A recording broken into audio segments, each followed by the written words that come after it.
hindi naman pinakikinabangan sapagkat ang pagpapatupad ay hindi naman sinusunod at walang nagbabantay. Yeah. So kung with that past experiences sa Congress at yung mga nakikita mo na hindi nga pinapatupad yung batas na nandiyan dyan na, pag nasa Congress ka na, paano ka maging effective as a senator? Kasi nakita mo na to sa Congress eh. Ano yung gagawin mo po para as a senator mabago somehow itong mga nakikita mong mali? Halimbawa, kung ako ay palarin sa tulong mo na makarating ako sa Senado, ay hihilingin ko na ako siguro ang maging chairman ng Energy Committee ng Senado. Kasi kapag akong naging energy chairman ng committee na yan, automatic sa batas kasi, Madam Maharlika, ako yung magiging chairman ng Joint Commission, Joint Congressional Energy Commission.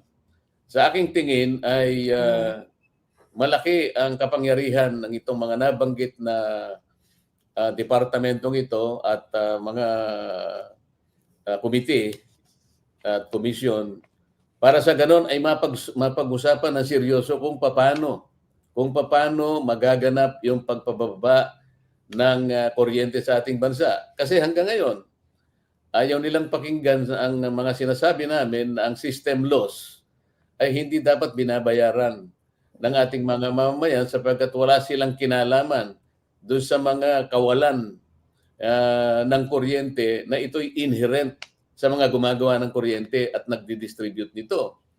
Hanggang ngayon, nagbabayad pa rin ng universal charge ang ating mga consumers na ang isa sa binabayaran dito ay yung pagkakautang ng matandang National Power Corporation. Hanggang ngayon, yung modality ng pagtasa o pagtaya ng rates ng electricity na ginagawa ng ERC ay nakabase doon sa tinatawag na performance-based rate na kung saan plano pa lang ng isang distribution utility o ng transmission utility, plano pa lang at hindi pa nagagawa lahat kung ano yung nakaplanong gagastahin nila ay babayaran na agad ng consumers. Hindi kagaya nung nakaraang modality na yung tinatawag na return on rate base, ito ay nakabase doon sa kung magkano ang ginasta ng utility. Makatwiran yun sapagkat base sa kanyang ginasta, doon kakukuha nung iyong maaring maging ganansya. Ngunit sa ngayon ay hindi. Plano pa lang na ito yung kanilang gagawin at nakalagay dyan ang kanilang gagastahin, ay magbabayad ka na base sa plano. Pangalawa, hindi nagagawa yung tinatawag na ARCOA. Ito yung pagtitingi ng mga yung pagkalas doon sa tinatawag na tinatawag na captive market, for example, ng Meralco. Ay tinatawag retail competition and open access. Ibig sabihin, kung isang community ay nakagagasta ng total na 500 kilowatts, alam mo, yung subdivision namin, 500 kilowatts, pwede ka nang mag-apply doon sa tinatawag na ARCOA, na kung saan pwede kang kumalas sa captive market ng Meralco at may tuturing ka ngayon na contestable market. Makakapili ka ngayon ng magsusupply sa'yo doon sa mababang, maaring mas mababa kesa doon sa dating ibinibigay o pinapasa ng Meralco. So marami akong naiisip na kaparaanan.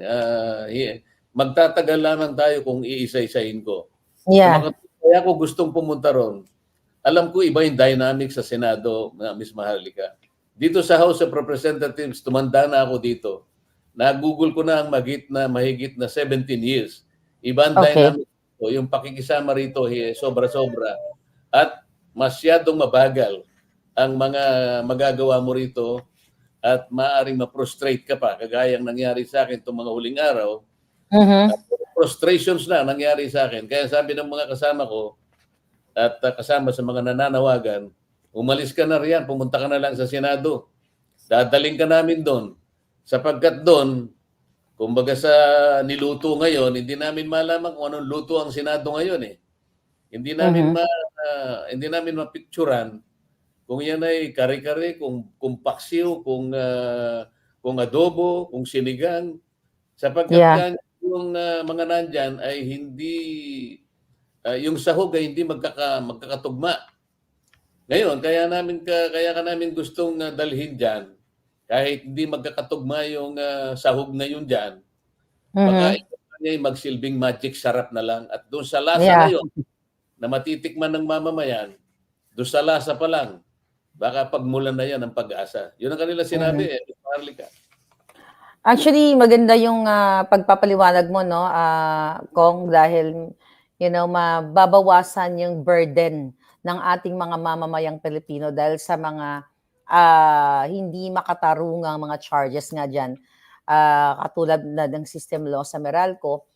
Um, kung ano yung sa tingin mo talaga na nagiging problema diyan sa Congress? Kasi recently, di po ba tinanggalan ka ng 5 committee? Tama po ba? Tinanggal ka ng as chairman at member of the committee of the Yung aking mga uh, committees, Ms. yeah. Maharlika, pati nga aking pagiging vice chair doon sa mga committees na yon, lalong-lalo na yung pagiging miyembro ko sa Commission on Appointments, ay Yes.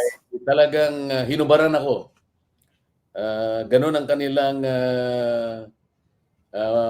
pananaw kung ang isang katulad ko ay nagpapaalala lang sa kanila kung ano yung mga aksyon na nakabase sa tuntunin.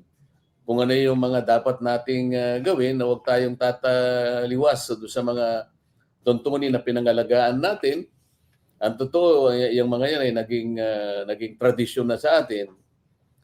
Ayaw nila ng gano'n. At pagkatapos, siguro, dahil nga sa kanilang kagustuhan na ako'y sumama sa Quadcom at ako naman ayaw na sumama Mm-mm. dyan sapagkat wala akong nakikitang kabutihan at Yeah. walang koreksyon. Ang sabi ko sa kanila, kahit na gawin pa nating Quadcom yan, hindi pa rin tayo makaiiwas sa pananagutan ng lahat ng gagawin yan ay in aid of legislation. Mhm.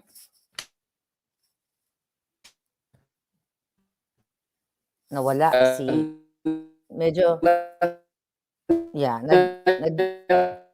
nagbi-break up ang line natin, but anyway mga palangga, hindi natin naririnig si Congressman Marcoleta. Ayan. Kong, legislation sapagkat wala naman kayong proposed. Kong, medyo nawala ka Ayan. like mga 30 seconds. You're back now. Okay.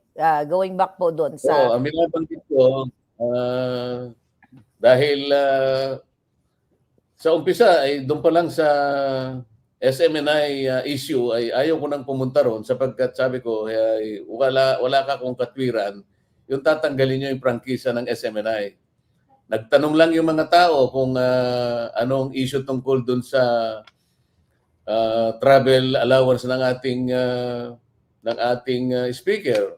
aha, Yun naman ay isang legitimate issue. question. At ito ay kasasangkutan ng public interest. Ba't hindi natin sagutin? Ba't kinakailangan natin silang usigin at dalhin dito, imbestigahan at pagkatapos ipakulong sila?